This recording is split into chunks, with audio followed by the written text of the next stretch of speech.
ಹೇ, ಆ ಸಿಂಹ ಬರ್ತಾ ಇದೆ ಅಂದರೆ ಆ ಸಿಂಹದ ಗರ್ಜ ನೀನು ಗೊತ್ತಾ? ಹೈ, ನಾನೇನಿದ್ರು ಹೇಳೋದನ್ನೇ ಮಾಡ್ತೀನಿ, ಕೇಳೋದನ್ನು ಇನ್ನೊಬ್ಬರು ಕೇಳೋನು ನಾನಲ್ಲ.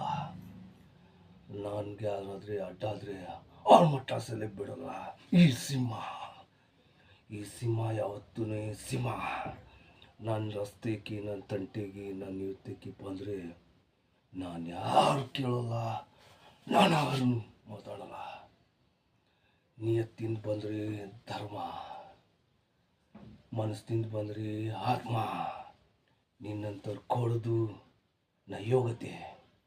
ನಿನ್ನ ಬಿಟ್ಟು ನಿನ್ನಂಥ ಯೋಗ್ಯತೆನ ಮಾಡ್ತಾಯಿದ್ರೆ ಅದಕ್ಕೆ ಪರಿಣಾಮ ಈಗ